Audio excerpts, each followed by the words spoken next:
Welcome to Firsts in Fiction, your first stop for learning to write fantastic fiction.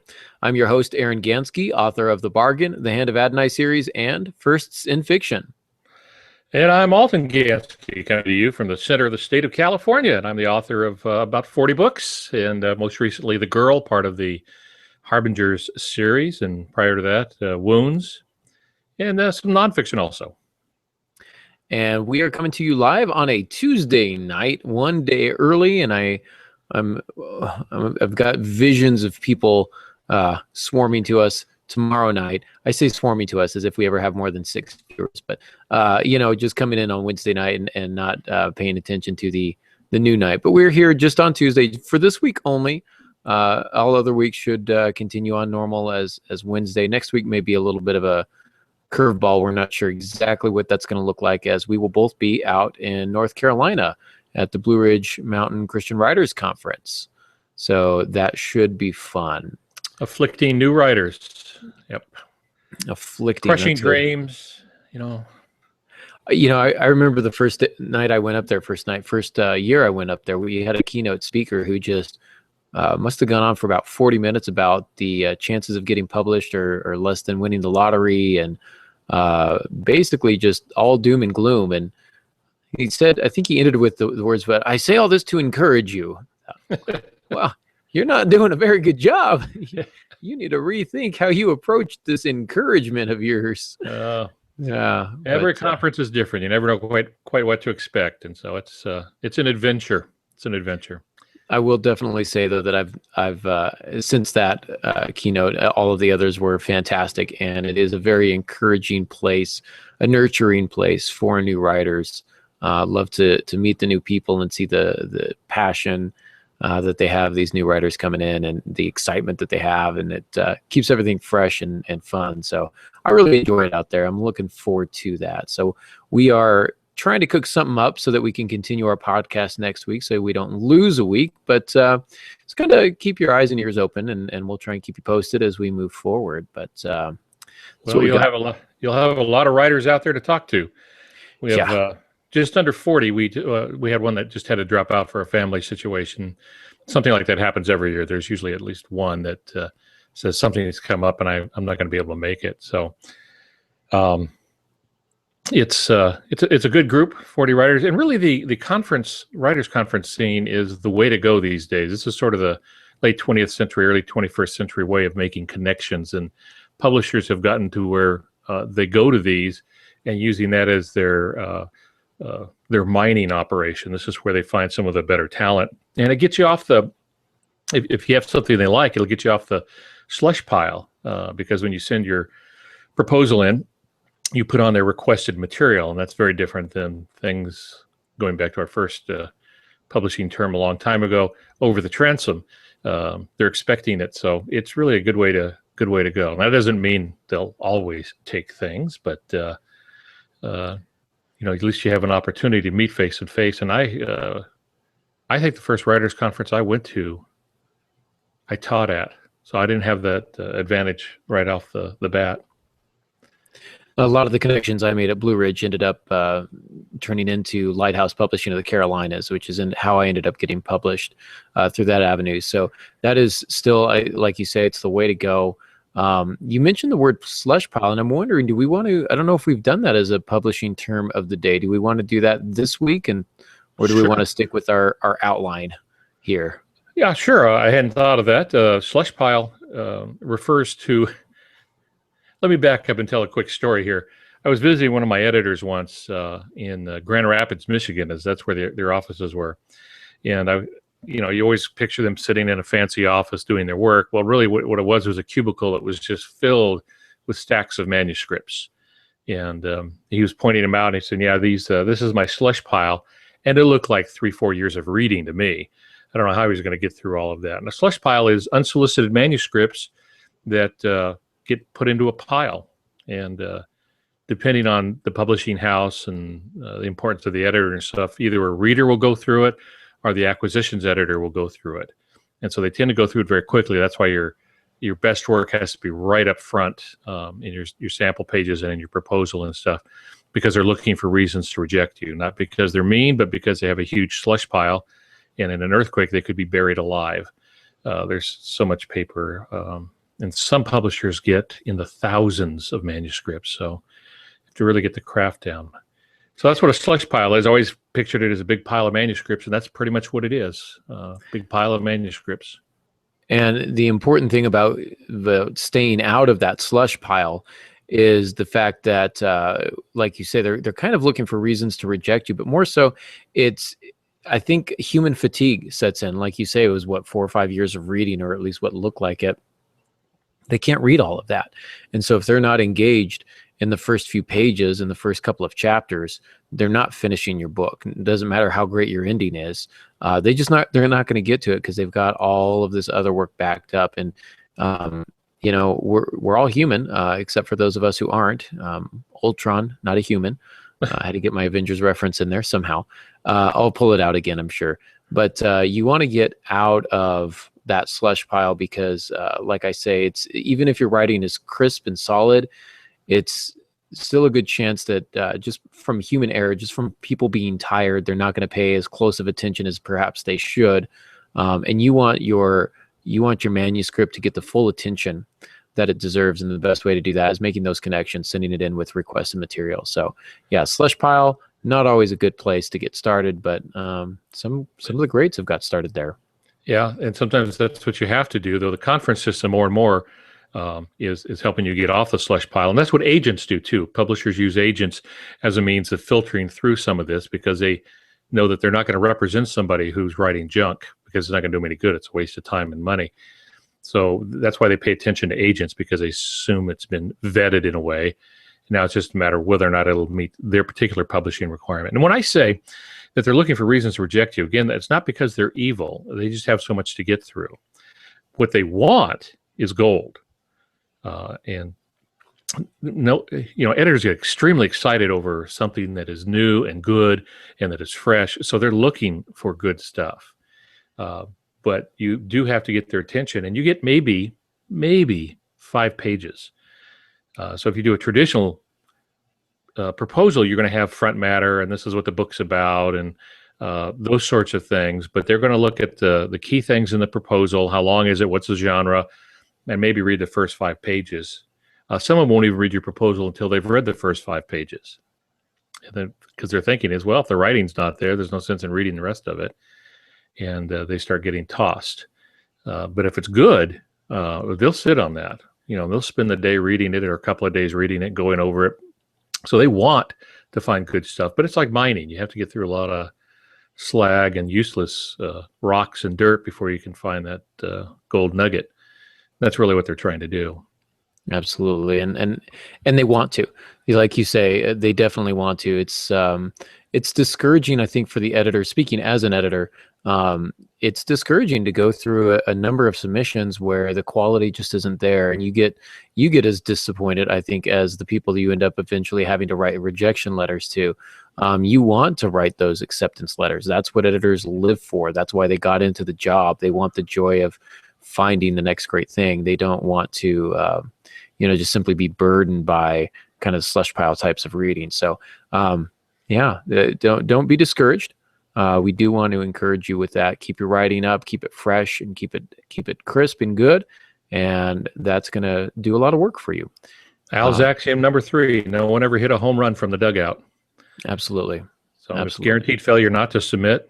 Submitting, you might get rejected. Everyone does. When Stephen King, early in his career, was doing writers' conferences, he doesn't have to do writers' conferences anymore.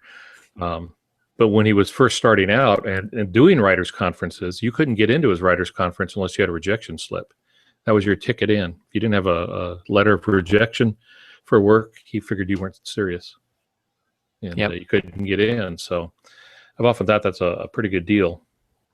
Yeah, he had a few of those himself, right? He had a lot of them when he first started out. He tells the story of having a nail in a rafter in the attic where he was working, and every time he got a rejection slip, he'd put it on there. And then after a while, he had to put in a spike. The nail wasn't big enough to hold all the pieces of paper. And then boom, of course, it happens with Carrie for him, saved by his wife, actually. Mm-hmm. That's the second major author I know that was saved by their wives to keep from throwing something away. And of course, the rest is history. So Okay, now I have to ask, who was the first? Norman Vincent Peale on the Christian side wrote a book. He was a pastor many years ago, sort of like a Robert Schuller type of pastor, positive thinking kind of person. I believe it was in New York. And I think that was the name of the book, The Power of Positive Thinking. And he got very frustrated with it, and he threw it in the trash can. And he told his wife not to touch it. So his wife picked up the trash can and took it to a publisher and said, "My husband won't let me touch this." So the guy thought, well, this is really bizarre. And he pulled out the manuscript and he thought, hey, this is pretty good. And it set him up for life. So the man who writes The Power of Positive Thinking was so discouraged, he gave up. Is there some central irony there? I think there might be some irony in that. Yeah. Yeah. Well, And apparently then- his wife had been listening. Yeah. But yeah. And then Stephen King's the other, where he gave up on Carrie and was going to go back to writing short stories for Argosy and things like that. And she said, no, you need to finish a book. We need the money. And, Yeah. He got a pretty decent advance on that too. I like to say I got more money in my first advance than he got on his first advance. And I did. I got $1,000 more than he did. But then his went to paperback rights, and the rest of it then is history. I haven't even gotten close to anything like that. Yeah. It's pretty incredible. So, well, we are talking about fight scenes tonight. I could not think of a fancy transition, which makes me sad. So we can just jump into it. I feel like this is a pretty natural topic to flow to from our last week's topic, writing about women. Going from writing about women to fight scenes. I don't know if we're saying more than we mean to say here, but it was just kind of filling in topics. Well, maybe that ought to be our first big point. I've written quite a few fight scenes where the woman is the one who's doing the fighting. For some reason, that pops up a lot in my books, and it might be some subconscious fear or something, I don't know. But one of my favorite books was one of the military series I was doing with Jeffrey Strucker, Major Jeffrey Strucker, Black Hawk Down fame. Got great stories to tell about him too. But it was one of the key actors was a woman, and in a city that was in full riot in the central part of Europe. And I really, really enjoyed writing it, and it went over very well with readers. So yeah, it applies both to men and women. You don't see a great many physical types of fight scenes and shoot 'em outs, that sort of thing in romances, but and so genre is important. Well, I guess maybe you're just not reading the right romances if you're not seeing that kind of action in them. I think that's important. But well, I mean, kind of as we said, women. When we're writing about women, it's not. You got to make a good character, right? And women fight just as much, sometimes even more than men. I imagine their fights might be a little bit different because of the physical nature of fights, especially if they're fighting against a man. So that's kind of something that you want to keep in mind, is just the physicality of your characters. We talked about this quite a few weeks ago when we talked about the physical nature of our characters. Keep that in mind. Are they big? Are they small? Are they wiry? Are they quick and agile? Or are they more kind of a big hulking brute? Their size is going to determine how they end up fighting. Also, whether or not they're trained in any sort of fighting. I think some of the best fight scenes come from those who are untrained. We love to go to the movies and see, trained fighters, and all the kung fu and ninjutsu and all that kind of stuff. But I think with reading, there's something visceral about the untrained fighter having to go up against extraordinary odds. There's a lot of tension and conflict within that. And often driven by some great motivation. It's the mother bear protecting the bear cub kind of thing. And it doesn't necessarily have to be over a child, but the hero, whoever it is, male or female, that's in the fight, needs to have something at stake, usually greater than their own life. And if it's something beyond them, that will enable them to draw on inner resources and strengths they didn't know they had, and maybe if they can't outmuscle, they can outthink their opponent, and that always makes for a great story. So, yeah, and all the fights are not necessarily fist fights.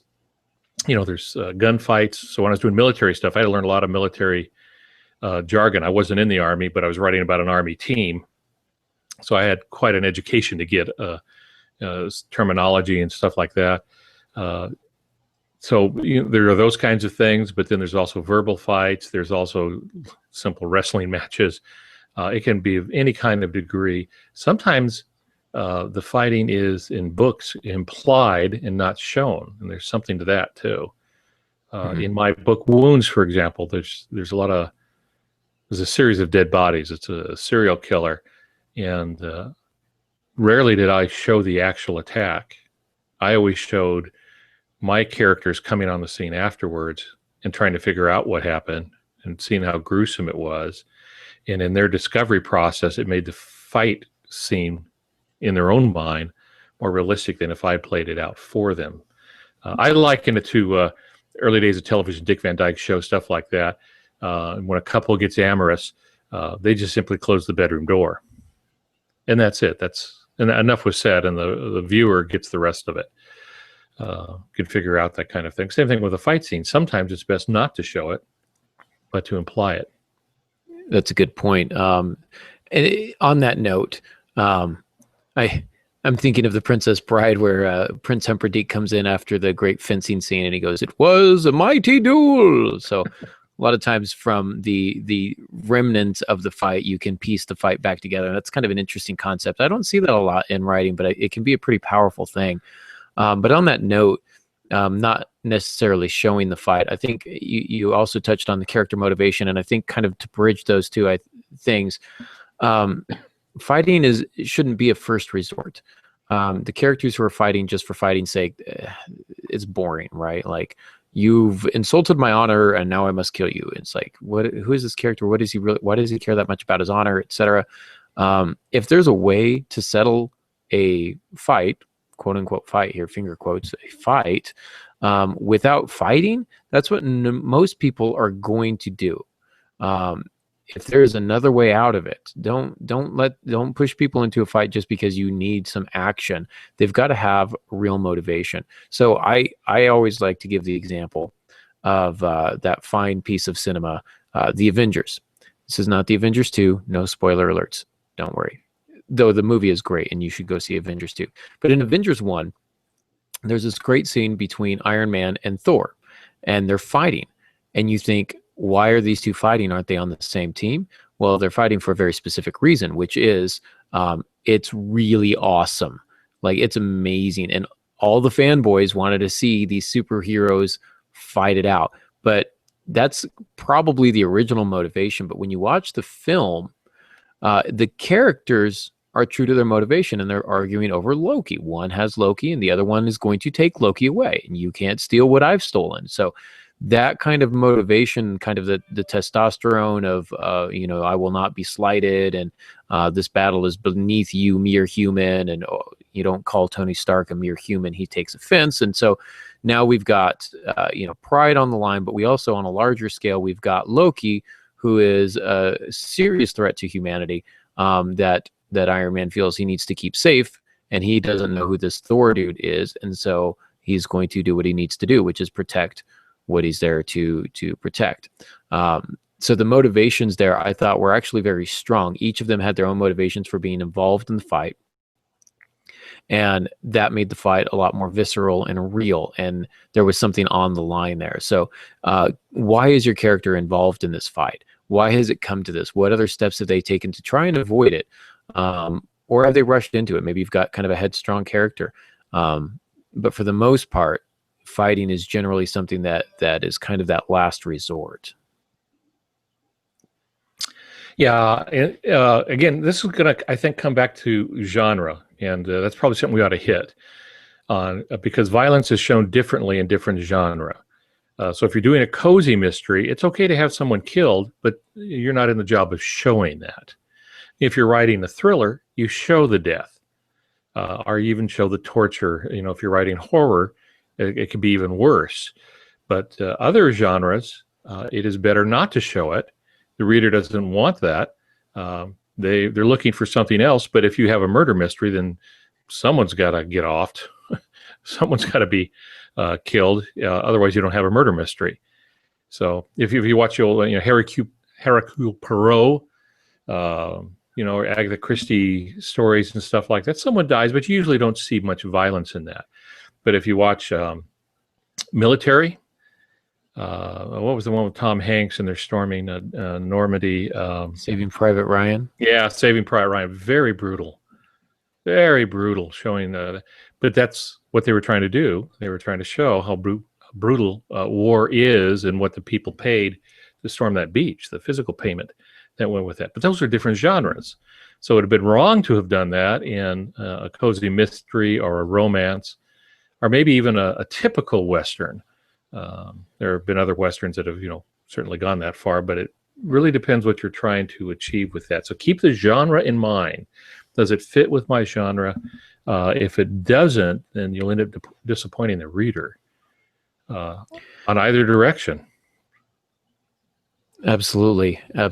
Being aware of your audience is key. It's absolutely key. Know your genre, know your audience.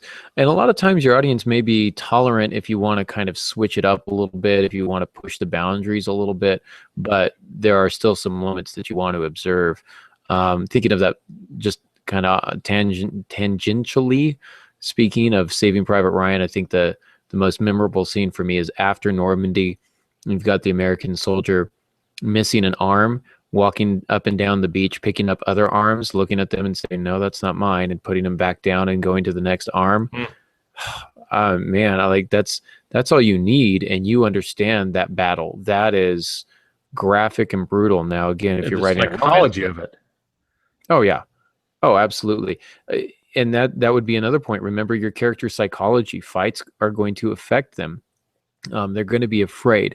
There's going to be that adrenaline rush. They're going to worry about something outside of the fight, be it their family or whatnot. So there's that fight is going to affect them psychologically as much as it will emotionally and physically. What are the ramifications of those fights? Sometimes those quiet moments after the fight can be very very powerful for defining your characters. So look for those small spaces, not just, the duke 'em out fist fight or gunfight or whatever. Look for those small moments when you can really develop character by showing kind of the aftermath of that fight, win or lose. And I would also encourage you to not always have your character win. Sometimes they need to lose. That helps us to feel the tension. If they win everything, then it's just going to be, there's no tension, there's no conflict, because we just know they're going to beat everybody all the time. So there's got to be some sort of struggle. On that point, that's kind of one of our next points here, is to keep the opposition strong. If I always give the example, if I got in a fist fight with a 4-year-old, first of all, that's one fight that I could probably win, depending on the 4-year-old. Second of all, stakes aren't very high because the opposition isn't very strong. If you give that 4-year-old a gun, now we've got some conflict because now they've got some power. And the opposition that I face is a little bit stronger. Just for fair warning, please don't call CPS. I don't actually get in fights with 4-year-olds. I'm just putting that out there, just in case. Yeah, Terry Brooks talks about that in his book, Sometimes the Magic Works. Terry Brooks, the fantasy writer. He's an attorney, and that's probably why he did the fantasy so well. But anyway, sorry, a little lawyer joke for my lawyer friends. Terry Brooks said, when you create your antagonist must be bigger, stronger, more powerful in some way than the protagonist. Yeah, antagonist must be bigger than the protagonist. And the idea is that Popeye's a hero if he beats up Bluto, if he beats up Bluto. But he's a monster if he beats up Wimpy. Just because he asked for a hamburger on Tuesday. And I just thought there's probably going to be people who aren't going to understand that reference.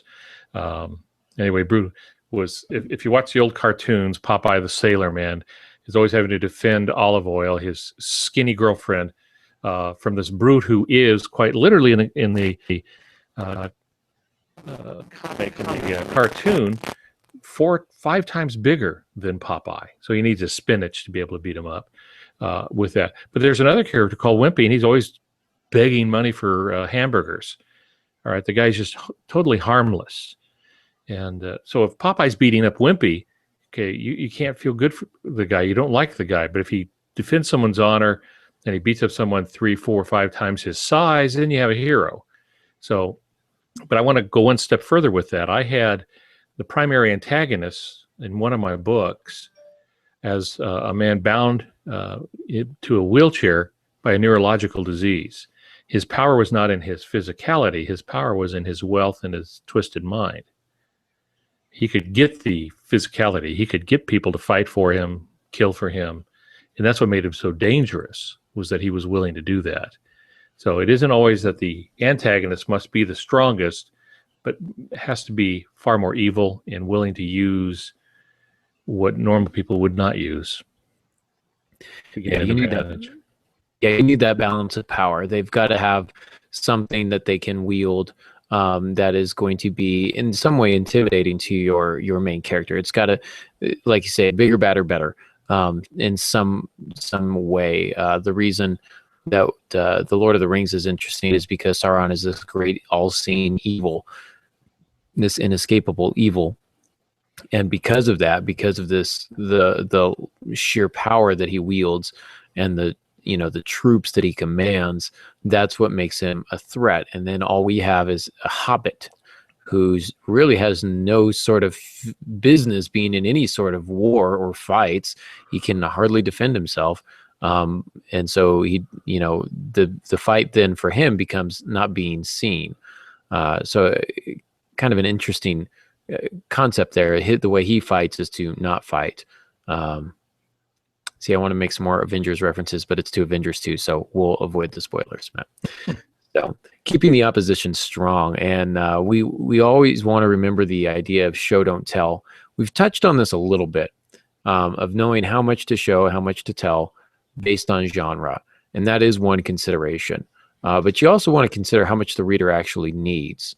How much do you want them involved in this fight? How much do you want them to feel, viscerally speaking, tangible? Do you want them to feel kind of the tangible weight of the fight? Do you want to have them feel the physical blows, etc., or do you just need them to know that your character is beat up?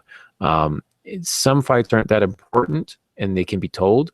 But if it's a pretty decisive battle in some way, you're going to want to show this. This is something that you want to get into the sensory experience of being in this fight, whether it's a gunfight or a knife fight or hand-to-hand combat.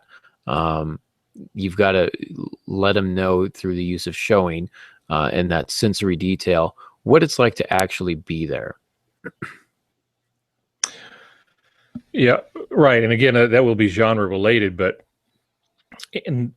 you have to make the choice about how graphic you want to be. Being too graphic can be a turnoff. Unless you're writing horror now, that's to be expected in horror. And so the degree of, for example, if you compare Stephen King to Dean Koontz, now Dean Koontz is going to show violence, but he's not going to be as visual about it as, say, Stephen King, whose goal is to gross you out. He once said that. He said, trying to frighten you. If I can't do that, then I want to gross you out. And so he will show things that others would probably overlook. So you have to stay true to your genre for it to work. So some of these things take a lot of thought. Unfortunately, especially for new writers, some of them like the fight scenes so much, like whether it's physical or gun battles or military or whatever it is, that they seem to skip from one to the other in very short order. The worst one I read was from a guy who had written a lot of books, but he hadn't written a novel. And he had 5 fight scenes in 25 pages, all of them different. None of them seemed to be related.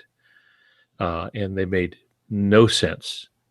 They were not connected. He was just trying to show that his character could overcome anything. And, by the time I'm 25 pages into it, I'm starting to root for the bad guys. Because I just did not believe the character and I didn't like the character. So it was just a classic mistake of saying, I'm going to show as much action as I can because that's what readers want. And I'm going to say that's not what they want. They want a balanced story. And I think that kind of goes back to what we were talking about with Saving Private Ryan, with the guy walking the beach looking for his arm. That was infinitely more powerful than any other images that I saw on that beach. That particular film. The reason it resonated with me and stuck with me is because it was quiet. There was that moment of quiet, and it wasn't super violent, and it was kind of the image of it was pulled back a little bit, so you didn't see quite as much gore, but it was that quiet moment there, almost telling, that really kind of sold the truth of that. Like you say, rushing from one fight to the next makes it not only unbelievable, but also there's no chance for the reader to rest. Yes. I find that seems to be a common problem among outliners, and I'm not picking on outliners here, but they tend to know where they're going next and want to just jump to it, and they forget that there's a process between A and point B, point A and point B. There's a road there, and we sometimes need to see that road. Now, you don't want the road to be very long with people just walking. There should be some other things happening along the way, but for the most part, we need the road between A and B to make A and B stand out. If A and B are adjacent and right next to each other, it's going to lose its power. And at some point, it's just going to become more of a chore, like you said, to get through it. Yeah.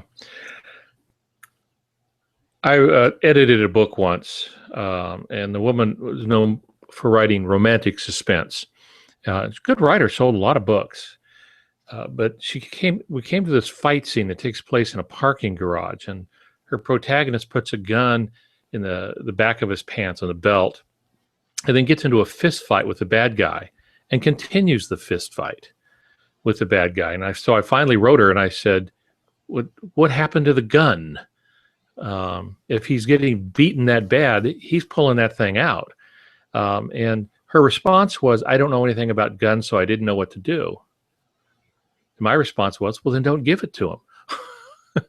Well, I ended up rewriting it so that it's, was knocked out the first time he got hit and he couldn't get to it. Then used it. I think someone else came along and grabbed it.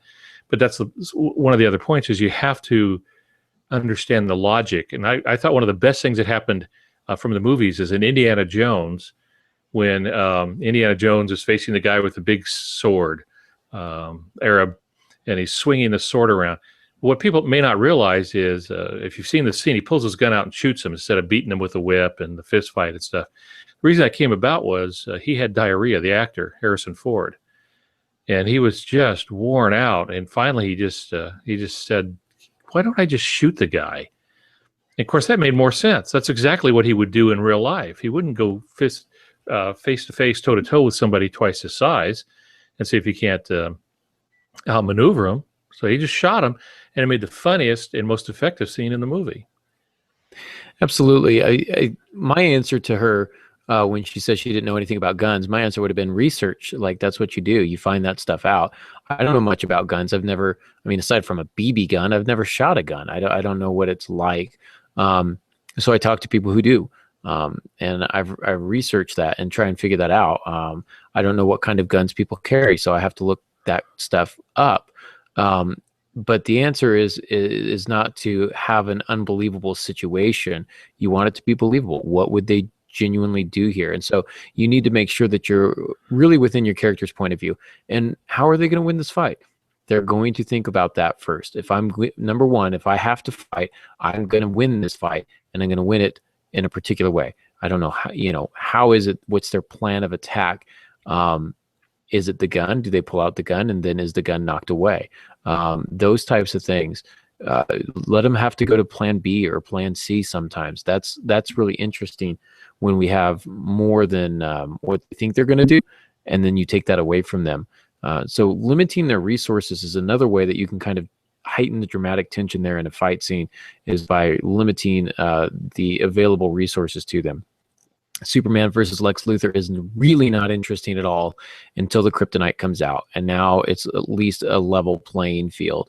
And so you've got that kind of a balance of power there, to where the plan that Superman has originally is now out the window, and he's got to go to plan B or plan C. And now he's got to think his way out of this.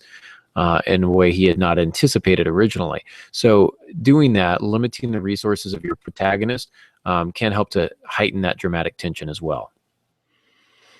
Yeah, I think of it as a Superman conundrum. When you have somebody who can't be hurt, then it's hard to worry about him. And so that's why later on they began to add the kryptonite or other people from his planet or similar kinds of things, or he's supposed to be susceptible to magic and that sort of thing. What they had to do is weaken him. They made him too strong. When Batman, of course, comes along, Batman's been around almost as long as Superman. Well, if you shoot Batman, he's going to bleed. So that made him much more relatable. He was not invulnerable, and he could get knocked off easily if he's not paying attention, and he could face guys bigger and badder than he is.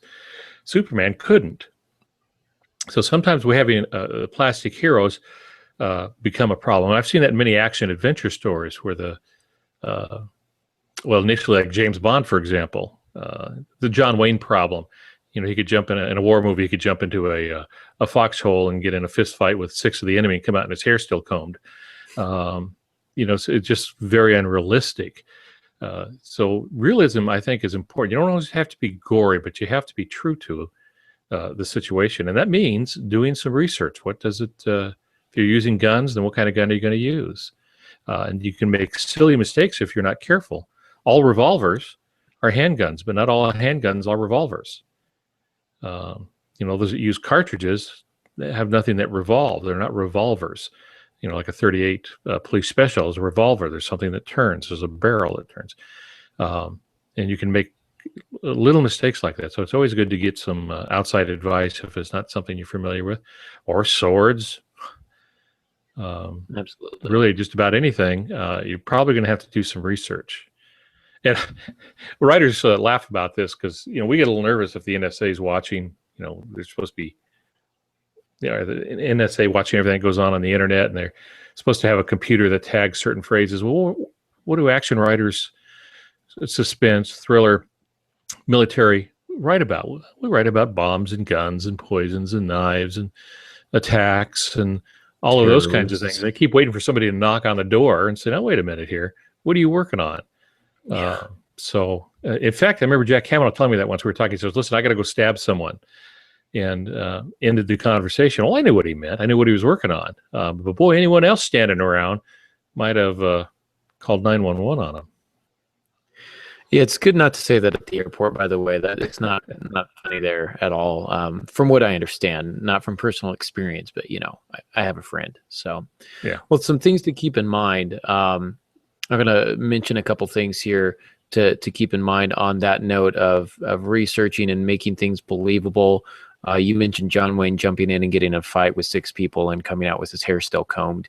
I think of all the action movies where the bad guys line up and come at the good guy one at a time, which doesn't happen. So one of the things that I try and do with the Hand of Adonai series specifically is I've got one character who's very gifted in the martial arts and fighting styles and things of that nature. I watched videos and I learned the terminology, and I kind of blocked it out and staged it in my mind. And I know a lot of people will do this where they will kind of act it out a little bit to make sure that what they're saying is actually going to happen. Thinking about the thing that I was thinking about that has now left my brain. Mm-hmm. What were we talking about? Fighting ninja monks. Well, you were talking about your book that somebody who's and you did research on.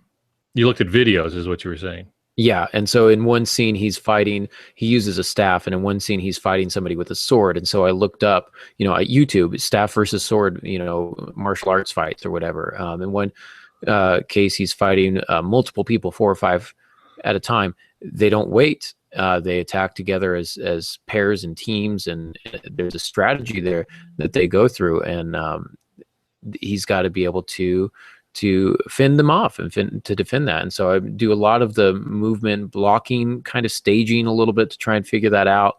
I know Joss Whedon and Mark Ruffalo, who plays the Hulk, for Avengers 2 in the scene where Hulk fights the Hulkbuster armor, they pulled out some mats, some wrestling mats, and they wrestled each other to find out, how these characters would really go about this type of a battle.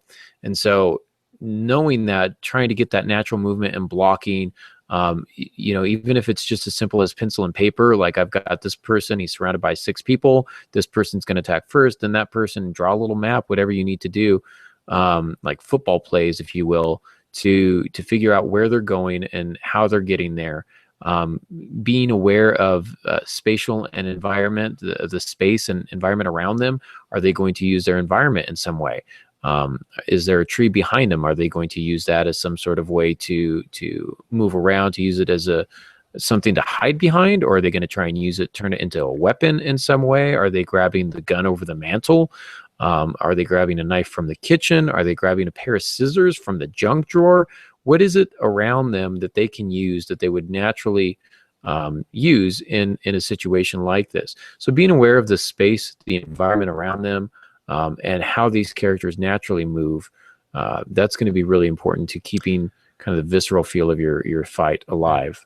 Yeah, you're touching on something I think is very important. Is sometimes we get too caught up in the physicality of the fight and not the mental aspect, the ingenious solution to being in danger, finding a way out, using what's around you to be able to get out of the situation.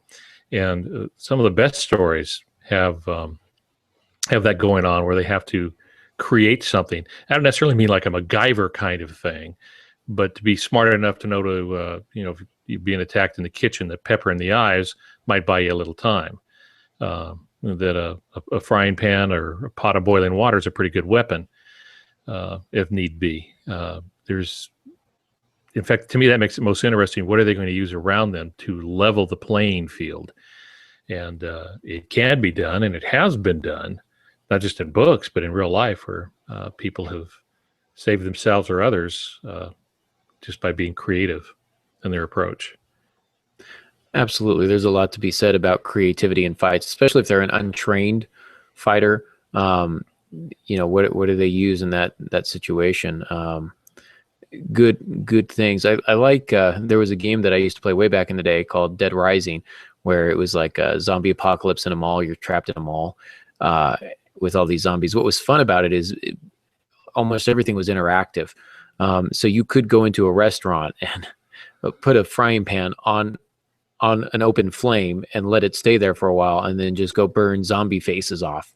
Or you can go to the hardware store and get a chainsaw, which is pretty brutal.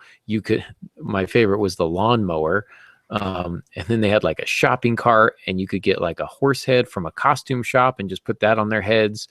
And it was so over the top ridiculous, but it was so fascinating just running around the mall and grabbing anything hanging on the walls and finding out how you can use this. Baseball bats are pretty easy to figure out how to use that as a weapon. But some of the more inventive things that you could find that you could use as weapons, records, I think you could throw records at them or something like that, CDs and stuff like that. So being aware of their environment around them and being creative can make for some really fun, memorable fights. Yeah, let me give you another example that doesn't involve zombies. There was a movie called Wait Until Dark, and a group of men, 2 or 3, I forget now, I haven't seen the movie in ages, they're attacking a blind woman in her apartment and at night. And the ingenious thing that she does is she makes sure there are no lights on. Of course, she doesn't need a lot of light because she's blind, so there's not many lights to turn off. She knows the apartment. She knows everything that's around there. She knows where every knife is. She knows where every door is, which doors have locks. They don't. And so she's able to, still through horrible circumstances, survive all of this because she knows more. It's her home turf. And she was able to use that. Absolutely. That sounds like I'd like to read that. That sounds really cool. Leveling the playing field. They're up against big odds, but they find a way to level that playing field. So that's good. You also want to keep in mind, again, going back to this idea of the character physicality, you want to think of the physical toll of being in a fight. if anybody watched the Pacquiao Mayweather, is it Mayweather? Merriweather? You can tell I'm a huge boxing fan. I was not one of the 40 million people watching that on Saturday night, but from what I understand, it was about 2 hours of people hugging each other. Now, these are not exactly old men, but they're not really young either. And so if you're going to be dancing around a ring for a number of hours, you're going to get tired. Okay. And part of your strategy is going to be to try and tire the other guy out in whatever way you can. And so when you think about it, we're tempted often when our characters get in fight, there's a couple of hits and, haha, I win. But, if you're actually hitting somebody hard in the head or the neck or the back or whatever it is, where, maybe you're connecting with bone, there's going to be some reverberation. There's going to be some pain in your knuckles. There's going to be, pain shooting up to your elbows, especially if you're getting hit. There's going to be lots of pain involved. And if you're hurt in some way, if they punch you in the shoulder, it's going to be a lot harder to throw punches with that particular hand. If you get shot in the right arm, you're probably not throwing, uppercuts with your right hand. You're just not going to do it. So think about the physical toll that it takes, even just moving around, running around, dodging, trying to get out of the way of things. That takes a toll, and you quickly run out of breath. Especially when the adrenaline is pumping. There's going to be a lot of stuff, especially when that adrenaline wears off. You're going to notice a lot more that's happened to you in that fight than you originally anticipated. Some things that you are not going to ignore. They will not be ignorable, but you'll notice a lot more that you missed because of that surge of adrenaline. So thinking of those physical tolls that it takes on you as a character or on your character, to keep that in mind. We tend to have these Supermen who get punched in the face and it's no big deal. They just punch back. Well, no, that's going to hurt a lot. Like if your nose is broken, it's going to be really hard to see things. You're going to have some tears, right, come in, and your nose is going to be bleeding, and there's a lot of stuff going on. So focusing on that is going to really help to sell the idea. This goes back to showing, not telling. It's going to sell the idea that this is a real fight with real physical consequences, and that's going to thereby heighten the tension. Right. A lot to keep in mind. Absolutely. Stepping through it's not a bad idea either. It's not unusual for writers to act out, usually not full speed, but they're trying to figure things out. So you get the physical movement down. Again, it doesn't necessarily have to be fighting. I mean, you could be sneaking up. You could be doing things like that. What does it take to look in the window? If you're going to do that, do it in your own house. Yeah. It's hard to explain. Well, I'm just a writer. Not everyone's going to understand that, but sometimes blocking those things out helps a little bit. Getting images just from Google on, interiors of homes or the exterior of homes if they're coming from the outside. If the fight is taking place inside, you look at the interior, obviously. But just finding some images so that you can have a consistent thing to come back to and look at and say, this is the environment in which they are. This is a particular forest that they're fighting in.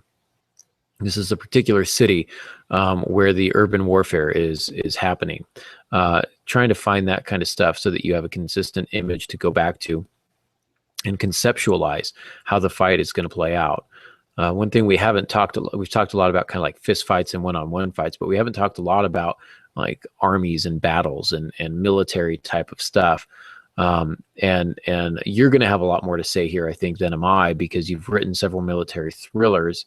But I would say, as ridiculous as it sounds, play a little bit of Risk. Play some board games that require strategy so that you can look into them and find some ways to, if I'm going to move from this place to that place, I'm going to need so many armies, but then my armies over here are going to be weak, and so I need to make sure that those types of considerations, when you're playing with like armies on this vast scale, you want to keep that in mind, that there are multiple pieces that you have in play, almost like a chessboard. And when one piece moves, you're probably leaving another one open. So you may want to move another piece to protect that one. And so I would actually say, playing chess, really studying the game of chess can help you kind of come up with some battle strategies as well, if you want to balance kind of this army versus army kind of fight sequences. So I'll throw that out there, and then I'll let you actually have some good solid advice there for our listeners. Well, I did. Yeah, I did a series of books. I think it was 3 books with Major Jeffrey Strucker. He's retired now. When I first met him, it was Captain. His agent contacted me. My first conversation with him is he was on a hill in Afghanistan. He was using a satellite phone, which was in itself kind of interesting. But he wanted to do a series of books. His name is famous because he's one of the ones in the Black Hawk Down series. If you ever see the movie, they call for Strucker. Well, this is the guy. And so he's a war hero. He was a ranger. He won Best Ranger contest, which is really saying quite a bit. And then later he went into ministry and became a chaplain. And he served out the rest of his term as a chaplain. So when I met him, he was already a chaplain, but he had been frontline operative and special ops. And so he wanted to create a special ops team that was just slightly in the future. So I could add a few things, but I still had to learn a lot. Fortunately, I had him. I did all the writing. He would come up with a basic idea, or I would, and then we would work out some of the details. But I had a great deal to learn because I did not go through boot camp. I was not a special ops guy. So I had to learn what they did. Now, there's really several layers of things I had to learn. One, I had a team dynamic. So I had 6 guys, various ages, different ranks, various experiences that were a solid team, but they were still a team that had problems. So I had some psychology, I had some emotional issues. I had the mission that they had to go on. They had home life. Strucker's requirement was that I had to show the home lives. I had to show the wives and the kids at home. When special ops people leave, they just leave. They get to maybe make a phone call and they'll say something like, I've got to make a quick business trip. That means they're leaving country. And the family never knows what's going on. And so they're left waiting. And so they watch the news. Well, I had to get those kinds of dynamics in. And then in the fighting, I had to learn the different weapons. So I had to do a lot of research to get some of that. And then, of course, he was my safety net. I'd send it through and he would go, no, we wouldn't say that. And this is actually would be this particular rifle, this particular handgun. And I just go back and make those changes. But I would still have to learn them. And then I had to do my best to write a believable scene that an Army major would say, yeah, that's authentic. We can go with that. And that was really scary for me. But I was able to do it. So, Absolutely. in fact, he gave me the highest compliment I think I've ever had. He said, you think like a soldier. In reference to books, I mean. He said, you think like a soldier. And that's just simply because I was getting into the heads of 6 different ones and trying to figure out what they were doing. And the rest of it was, the relationship stuff was easy. I was a firefighter for a while, so I know how guys interact. So I just brought some of that in. But the psychology behind some of it, and that's one thing I did want to say, is, and you've mentioned it, that you've got to think about the emotion, the response. And my sniper has to kill several people. He shoots them in the head. And the question is, how do you feel after you do that? That's great when all your buddies are around. You go, yeah, great shot. Yeah, way to go. But then you're by yourself. Or you're at home lying in bed with your wife, and this is what you see. And so all violence has a cost to it. And the best action stuff shows that cost. Have you seen American Sniper? No, I didn't see it. I didn't want to see that one. It is a phenomenal movie. But you didn't see it, I'm sure, on purpose. I'm sure you already know what you would have seen.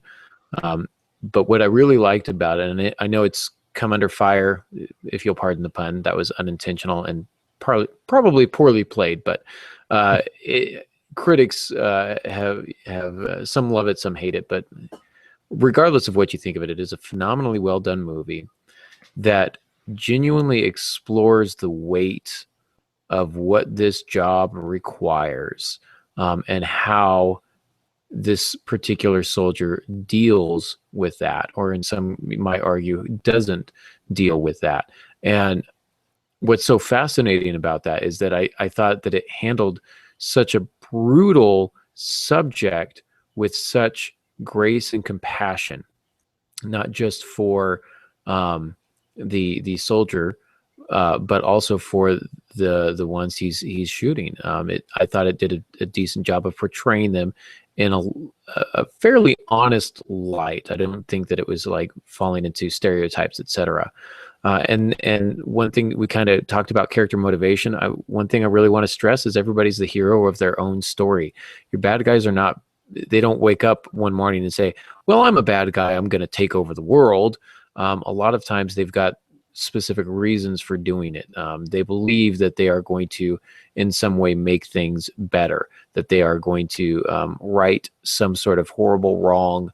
But they are, a lot of times, their motivation, while skewed, might to them seem very real and very noble in a lot of ways.